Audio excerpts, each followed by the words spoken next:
The cake had already been ordered. That detail matters more than it might seem, because on the evening of June 5, 1944, Erwin Rommel was not at his headquarters at La Roche-Guyon. He was not studying tide charts. He was not reviewing the latest meteorological reports from Luftwaffe weather stations along the Norman coast. He was not on the phone with his armoured division commanders, running through contingency plans for the scenarios his staff had been wargaming for weeks.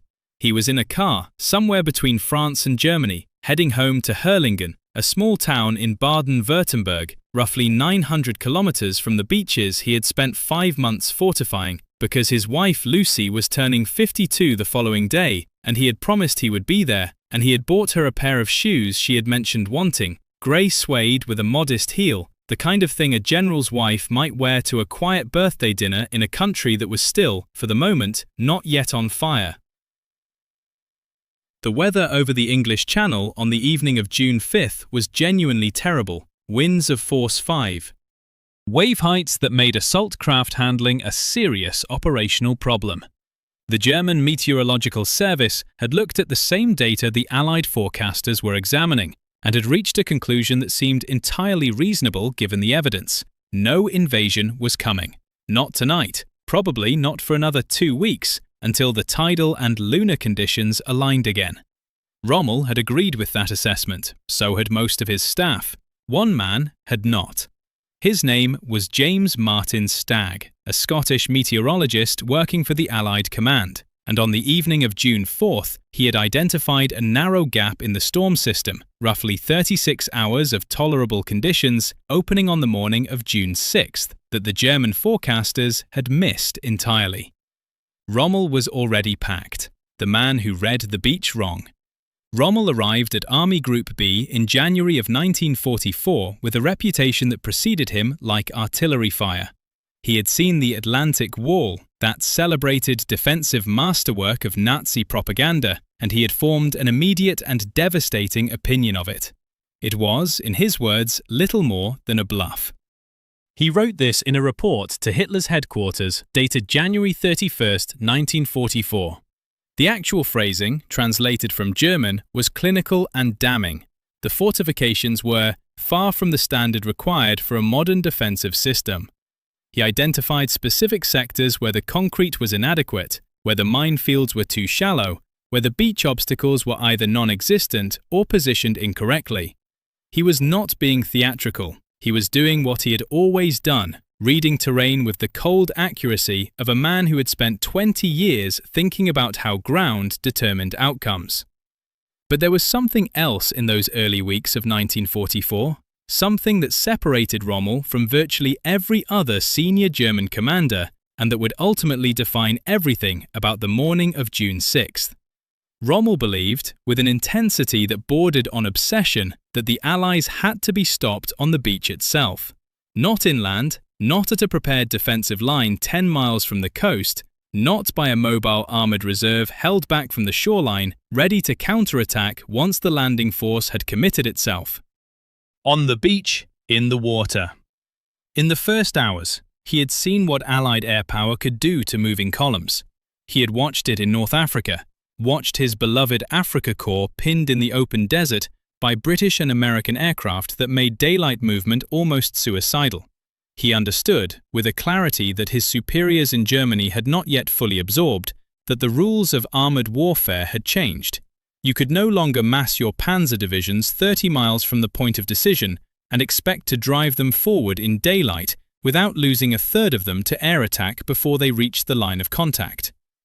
The enemy, he wrote in a memorandum to OKW, Oberkommando der Wehrmacht, the Wehrmacht High Command, in February of 1944, will attempt to pin down our mobile reserves through air superiority.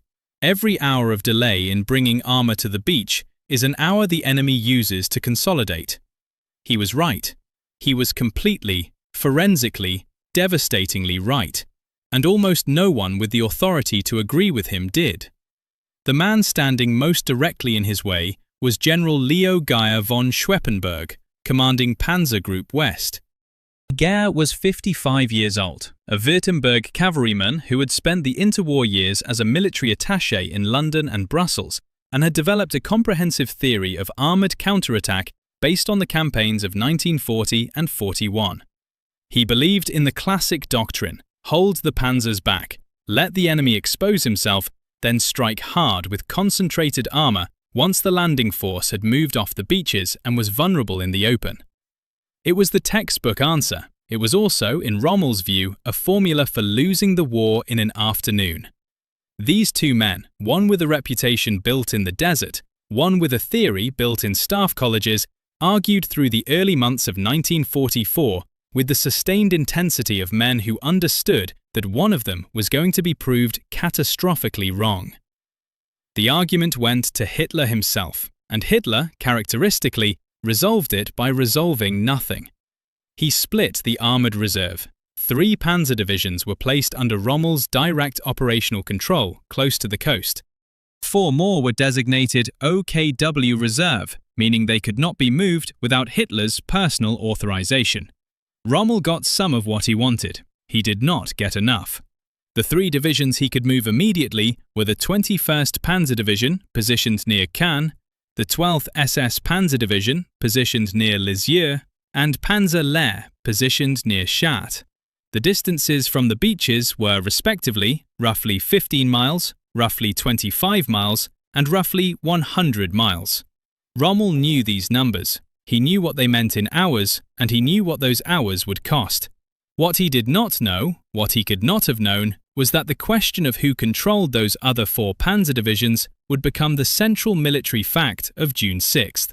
But before we get there, there is something else about Rommel in the spring of 1944 that the standard histories tend to compress into a footnote, something that matters enormously for what happened on the night of June 5th. Rommel was exhausted, not in the dramatic, cinematic sense, not visibly trembling or unable to function.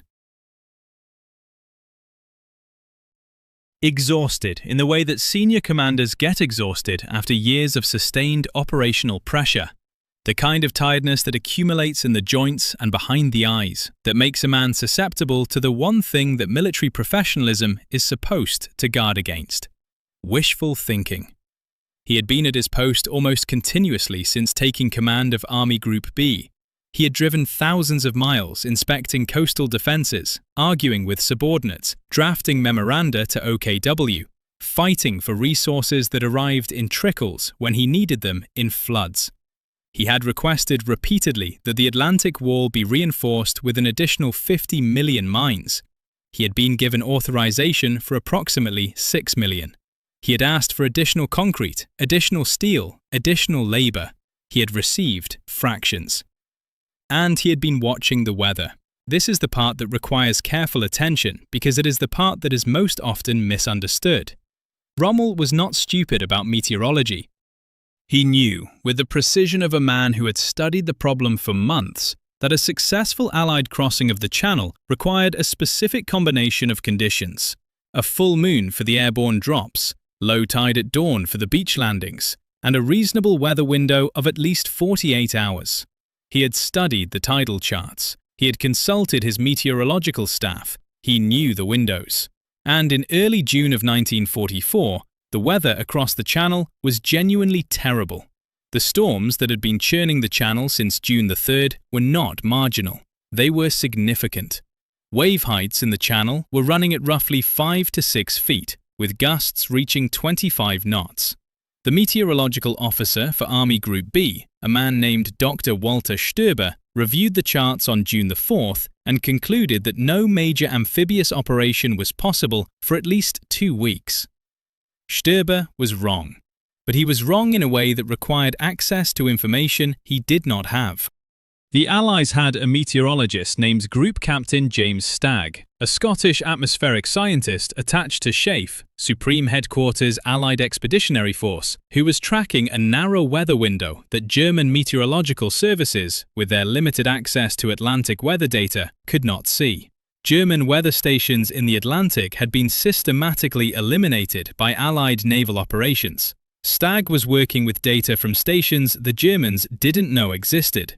Stagg identified a gap, a narrow, imperfect, genuinely uncomfortable gap in the storm system perhaps 36 hours of workable conditions beginning on the morning of June 6th. He briefed Eisenhower on the evening of June 4th. Eisenhower made his decision. Rommel's meteorological staff, working with the data they had, saw no such gap, and Rommel, looking at the storms over the Channel on June the 4th, made a calculation. He was due in Berlin on June the 8th to present his request for additional armoured reserves directly to Hitler. He had been trying to get this meeting for weeks. He had a specific ask. He wanted the 1st SS Panzer Corps, currently held in OKW Reserve, repositioned closer to Normandy. He believed, correctly, that if he could get those additional armoured divisions within striking distance of the coast, he could make his beach defence theory work. The meeting on June the 8th was important, perhaps the most important meeting of the spring. And Herrlingen, his home, where Lucy Maria would be 52 on June the 6th, was on the way to Berlin. He told his aide-de-camp, Captain Helmut Lang, that he would be back at La Roche-Guyon by the evening of June the 9th. He told his Chief of Staff, General Hans Speidel, that he expected the weather to preclude any Allied action for at least 2 weeks. He got into his staff car, a black Horsch, the heavy Wehrmacht variant, and he drove east. Astanovis I Padumayabetum. The commander of the Atlantic Wall, gone.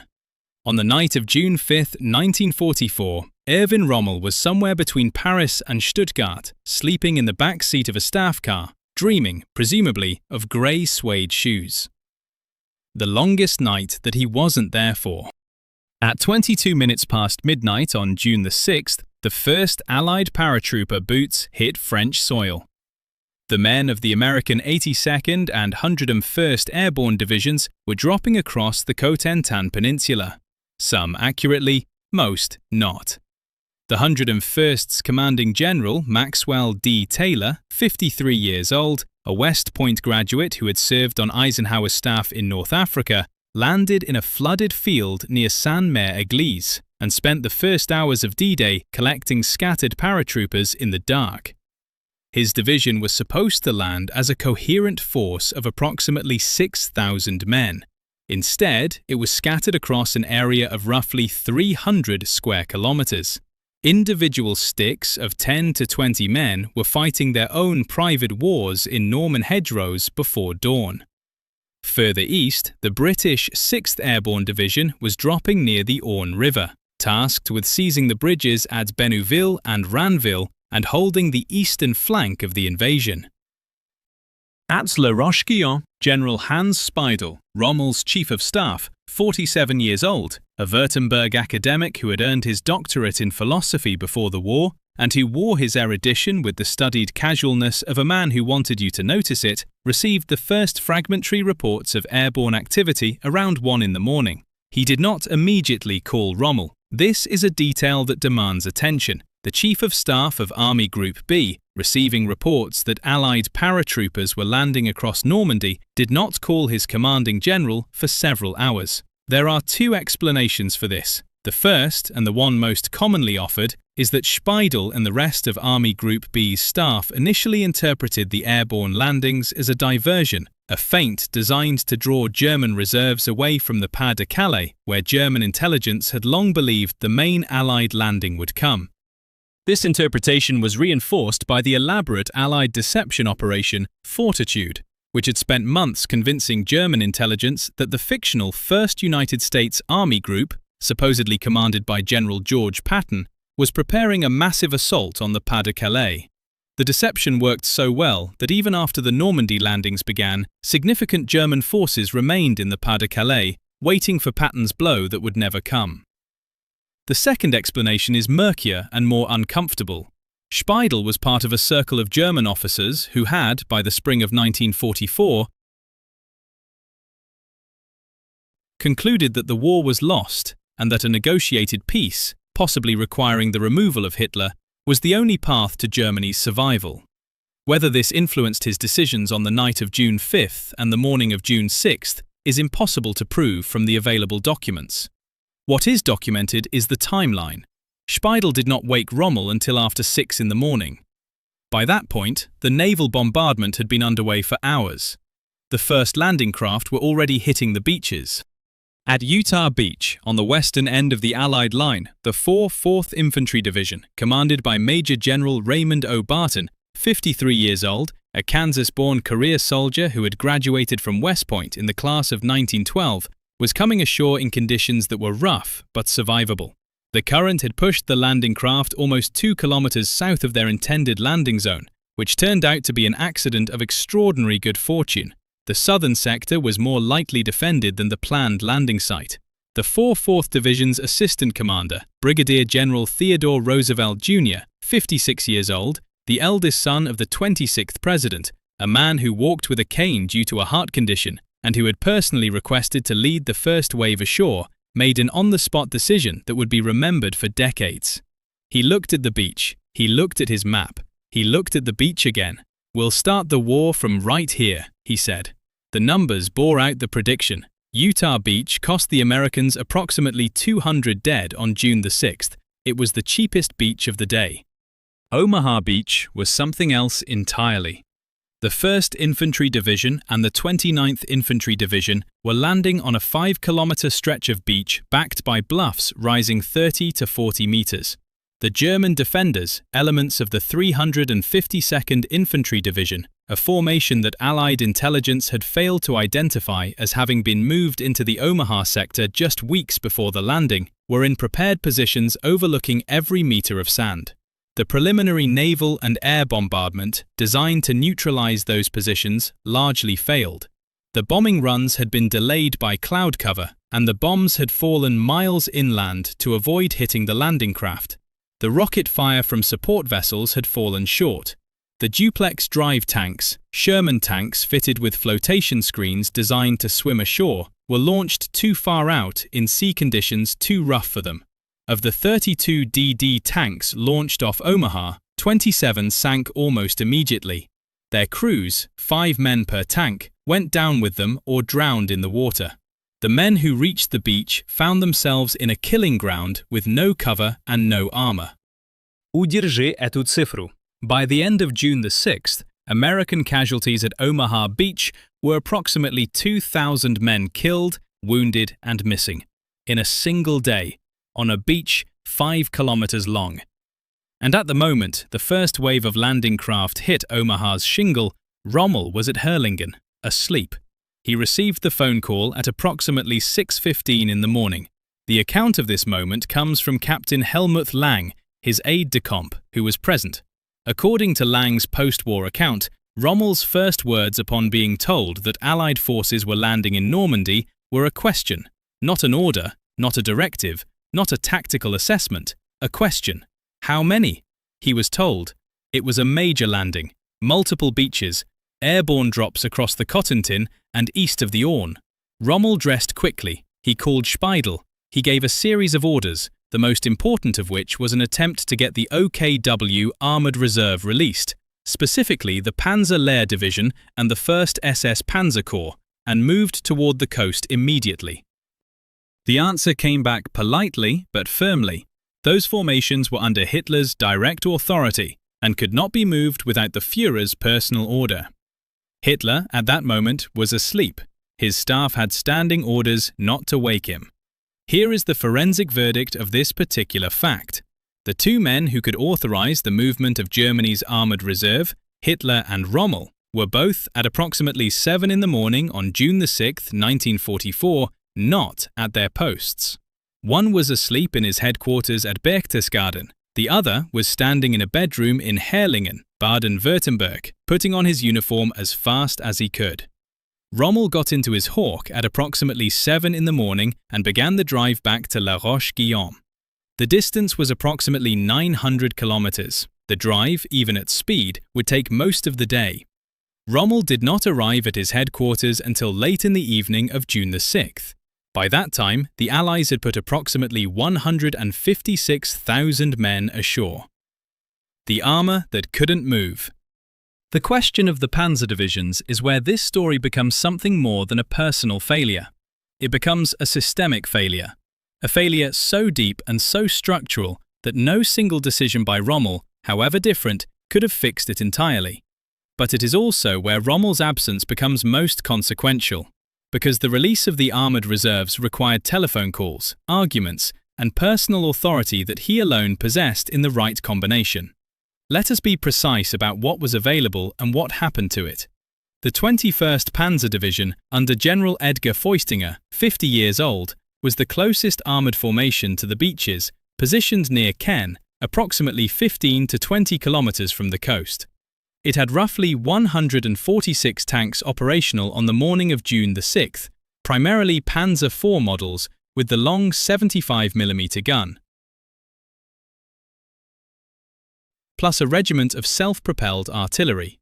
Feuchtinger received word of the landings in the early hours of June the 6th. He was, by some accounts, not at his headquarters when the alerts began. He had been in Paris. He drove back, arriving sometime before dawn. He wanted to attack. He wanted to drive north toward the coast and hit the British landing force, the 3rd Infantry Division coming ashore at Sword Beach, before it could consolidate. The division was told to wait. The 21st Panzer Division, despite being nominally under Rommel's Army Group B, was also subject to the command structure of 7th Army and 84th Corps, and the orders coming through that chain of command were confused, contradictory, and slow. There were arguments about whether the airborne landings to the east, the British 6th Airborne near the Orne, should be the primary target, or whether the coastal landings were the main effort. That armoured division spent critical hours, the most critical hours of the entire war, waiting for orders that kept being modified before they arrived. When Feuchtinger finally moved, he moved south, toward the British Airborne, not north toward the beaches. Then the orders changed. He turned north. By the time elements of the 21st Panzer reached the coast near Lyon-sur-Mer in the late afternoon of June the 6th, the British 3rd Division had been ashore for hours. The window, that narrow, irreplaceable window of the first 2 hours when the landing force was most vulnerable, when the tanks and heavy weapons were still offshore, when the men on the beach had no artillery support and nowhere to shelter, had closed. When it finally reached the coast and encountered the mass of Allied gliders landing behind the beaches at dusk, the 21st Panzer pulled back. The one armoured formation that Rommel had positioned close enough to matter, the one division that might, with immediate and aggressive action at dawn, have done something decisive at the waterline, spent June the 6th driving in circles. Now consider the OKW Reserve. The 12th SS Panzer Division, nicknamed Hitlerjugend, Hitler Youth, because the bulk of its enlisted ranks were drawn from the Hitler Youth movement, was positioned near Lisieux. Its commander was SS Brigadeführer Fritz Witt, 35 years old, a professional soldier who had fought in Poland, France, and Russia. The division had approximately 177 tanks on the morning of June the 6th, including a significant number of Panzer V Panthers, the 44-ton machine with the long 75mm gun that outranged virtually every Allied tank it would encounter. Farthest back and hardest to reach was the 12th SS. It could not move. It was OKW Reserve. Panzer Lehr under Lieutenant General Fritz Bayerlein, 45 years old, one of the most experienced armoured commanders in the German army, a man who had served as Rommel's own Chief of Staff in North Africa, was near Chartres, roughly 150 kilometers from the beaches. It had approximately 190 tanks and was arguably the most powerful single-armoured formation available to Army Group B. Panzer Lehr could not move either. The calls went up the chain of command, Army Group B to OKW, OKW to the Führer's headquarters, the Führer's headquarters to Hitler's sleeping quarters, and Hitler was asleep. His staff, specifically his chief adjutant, Major General Rudolf Schmundt, and the Wehrmacht adjutant, Major General Walter Hewell, had standing instructions. The Führer was not to be disturbed for operational matters until he had completed his morning routine. He had gone to bed late. He had taken sleeping pills. He was not to be woken. This is not a rumour. This is documented in multiple post-war accounts, including the testimony of General Alfred Jodl, OKW Chief of Operations, who stated at Nuremberg that he had been reluctant to wake Hitler on the morning of June the 6th because of previous instances in which doing so had provoked fury rather than decisive action. Hitler was finally briefed on the Normandy landings sometime around 10 in the morning. His initial response, according to multiple accounts, was skepticism. This was, he believed, the diversion. The real blow was still coming at Pas-de-Calais. Hitler did not release the OKW Armoured Reserve until the afternoon. Movement orders reached the 12th SS Panzer Division at approximately 2:30 in the afternoon of June the 6th. By that point, it would be driving toward the coast in daylight, under Allied air cover that had been active since dawn. Вот что упустили все. The air cover was not incidental. It was the mechanism by which the delay became irreversible. Allied tactical aircraft, Typhoons, Thunderbolts, Mustangs, Spitfires, had been flying armed reconnaissance over the Norman road network since before dawn. Every column of German vehicles moving toward the coast was visible. Every tank, every half-track, every supply truck on an open road in daylight was a target. Panzer Lehr's experience that afternoon is the cleanest illustration of what Rommel had been predicting for months. Fritz Bayerlein drove his division toward the coast on June the 6th and 7th and was attacked continuously from the air. His own post-war account is specific. By the time Panzer Lehr reached the combat zone near Bayeux, it had lost approximately 84 vehicles, including 5 tanks, 84 half-tracks, and numerous supply vehicles, to air attack alone before firing a single shot at an Allied infantryman.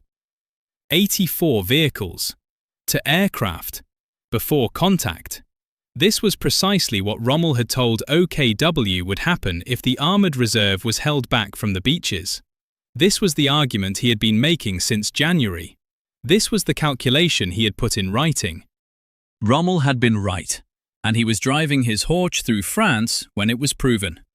Rommel reached La Roche-Guyon in the evening of June the 6th. The accounts of his arrival are consistent. He was pale, controlled, and quiet in the way that men are quiet when they understand the scale of what has happened. He reviewed the situation maps. He asked specific questions about unit positions and casualty figures. Then he said something that his Chief of Staff, Speidel, recorded. "I was wrong about the weather," Rommel said. "I was right about everything else." Остановись и подумай об этом. That sentence, its precision, its self-awareness, its terrible accuracy. Every major prediction had proved accurate. Rommel was right about the need to stop the Allies on the beach. He was right about what air power would do to moving columns. He was right about the critical importance of the first hours. He had been right about all of it for months, in writing, with specific numbers and specific predictions. And he had gone home for his wife's birthday. Часть четвертая. Verdict. Here is the forensic verdict of this investigation. The conventional telling of June the 6th reduces Rommel's absence to an irony, a biographical footnote, a war story curiosity. The Desert Fox outfoxed by the weather forecast. It makes for a clean anecdote. It is also incomplete in a way that matters. The absence of Rommel on the morning of June the 6th did not cause the Allied landings to succeed. The Allied landings succeeded for reasons that were structural, logistical, and strategic. Reasons that had been accumulating for years and that no single German decision on a single morning could have reversed. The Allies had air supremacy. They had naval gunfire support of a scale the Wehrmacht had never faced and could not replicate. They had a deception operation so effective that significant German armoured forces sat in the Pas-de-Calais for weeks after D-Day, waiting for Patton's Ghost Army. These facts are not altered by Rommel's presence or absence. But Rommel's absence did cost Germany something specific, measurable, and irreplaceable. It cost Germany the first 6 hours. Here is what those 6 hours contained. At dawn on June the 6th, the 21st Panzer Division was the only armoured formation within striking distance of the beaches. Its commander, Feuchtinger, was confused. His orders were contradictory, and the division spent the morning driving in the wrong direction. A commander of Rommel's authority, physically present, on the telephone, issuing direct orders with the weight of Army Group B behind them could not have guaranteed a better outcome. But he would have done something that Feuchtinger, tangled in a chain of command that ran through 7th Army and 84th Corps and ultimately to OKW, could not do. He would have moved immediately, directly, without waiting for the chain of command to sort itself out. Rommel's command style was documented by everyone who served under him. He did not wait for perfect information. He did not wait for consensus. He moved. His standing philosophy, derived from the Auftragstactic tradition of the German officer corps, but applied with a personal intensity that exceeded the doctrine, was that speed of decision was itself a weapon, that the commander who acted first, even imperfectly, denied the enemy the ability to consolidate. He had written this, explicitly, in his infantry attacks published in 1937 and in his wartime papers. Speed of execution, he wrote, is the decisive factor. A plan executed imperfectly today is worth more than a perfect plan executed tomorrow.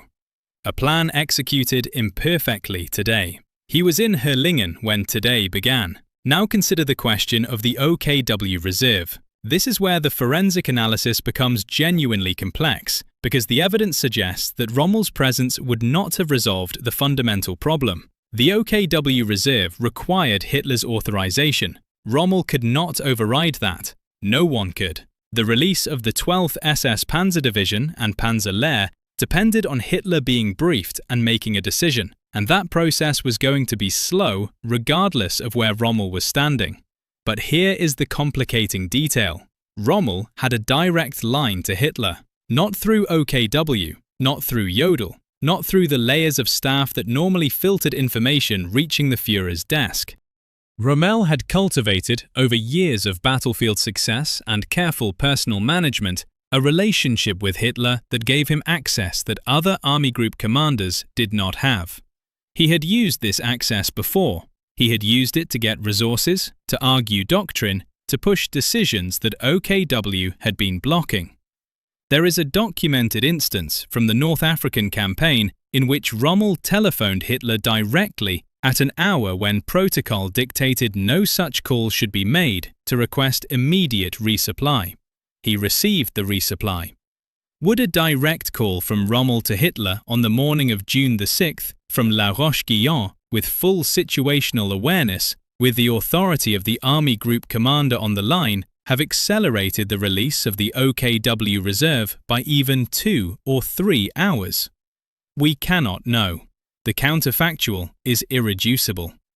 What we can say is this: the man who had the best chance of making that call was 900 kilometers away. Samая жестокая ironia, вот в чем. The trip that Rommel was making, the trip to Berlin on June the 8th to argue personally to Hitler for more armoured reserves near the coast, was a trip designed to fix the exact problem that destroyed Germany's defence on June the 6th. He was going to argue for more armour, positioned closer, available faster. He was making this trip because the system was broken. The system broke on the morning he was making the trip. Let us account for the men. Erwin Rommel continued to command Army Group B through the Normandy campaign. He was wounded on July the 17th, 1944, when an Allied fighter aircraft strafed his staff car on a Norman road near Livorno. He suffered a fractured skull and severe concussion and was evacuated to Herrlingen, the same house, the same bedroom, to recover. 3 months later, on October the 14th, 1944, 2 generals arrived at Herrlingen. They brought with them a choice: face a people's court, which meant public trial, certain conviction and execution, with reprisals against his family, or take a cyanide capsule. The choice was framed as a mercy. Rommel took the cyanide. He was 52 years old. He was buried with full military honours. The official announcement said he had died of his wounds. Forced confessions and circumstantial evidence had implicated him in the July 20th assassination plot against Hitler. Whether he was genuinely part of the conspiracy or merely adjacent to it remains contested among historians. What is not contested is how he died and why, and that the regime that sent those 2 generals to his restore was the same regime he had served with total professional commitment for 12 years. Hans Speidel survived the war. He survived interrogation by the Gestapo after the July 20th plot. He survived Rommel's death. He went on to become a general in the Bundeswehr, the post-war West German army, and eventually served as commander of NATO's Allied Land Forces Central Europe. He died in 1984 at the age of 87.